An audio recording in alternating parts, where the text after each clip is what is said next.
એક ચાટુ કલાકાર જે પોતે પહેલા વિરોધ કરતા, બોલે એના બોર ખપશે. એ આ મોદી સરકારે સાબિત કર્યું.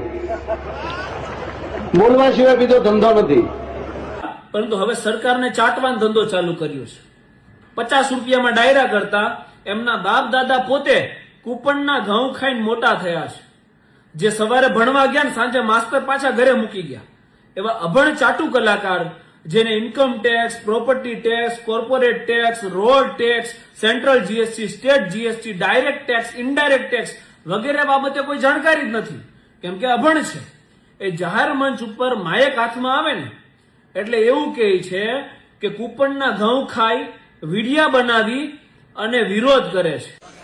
તમે અમારો પગાર ખાવ છો, જાણે એના બાપુજીનો ટેક્સ ભરતા હોય. બધું એ રેશનિંગના ઘઉં ખાતા હોય બધા. આપણે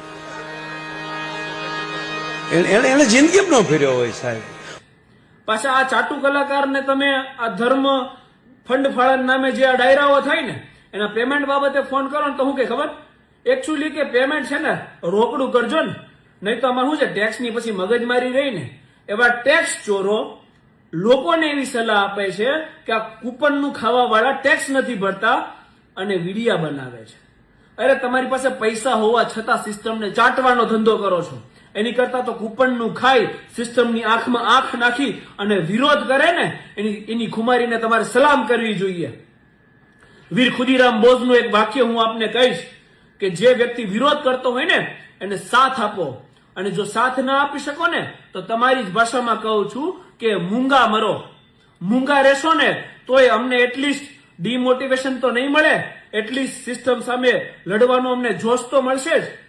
પાછા ભાઈ કેવા છે, આમના દીકરી હમણાં હાર્યા સ્થાનિક સ્વરાજની ચૂંટણીમાં, અને દીકરાને ઇલેક્શન લડવાનો, આવનાર ઇલેક્શન લડવા માટે બેઝ તૈયાર કરે છે.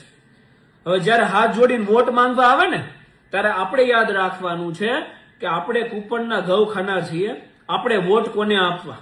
અને આમને યાદ દેવડાવવું પડશે આપણે કે જે કૂપનના ઘઉં ખાવા વાળા તમને ખંભે બેસાડીને આસમાન દેખાડે છે ને એ તમને જમીન ઉપર રહીને તારાય દેખાડી શકે. એ તાકાત આપણે દર્શાવવાની છે. અને અમને એક વસ્તુ કહેવાની છે, 2030 પછી આ જે તમારો ધંધો છે ને એ ધંધો હકેલાઈ જવાનો છે. 2030 સુધી તમારે જે કરવું હોય એ કરી લો, પછી તમને સિલેક્ટેડ ડાયરા નથી મળવાના, કારણ કે લોકો તમને ઓળખી ગયા છે. એટલે તમે જે ધર્મ ફંડ ફાળા ગાયુના નામે જે ડાયરાઓ કરી અને જે ચરી ખાવ છો ને એ ચરી ખાવ. જે વિરોધ કરવા વાળા છે ને એને સમર્થન ના આપો તો કાંઈ નહીં, પરંતુ એમને એમની સાથે લડવા દો. જય હિન્દ, જય સંવિધાન, ઇન્કલાબ જિંદાબાદ.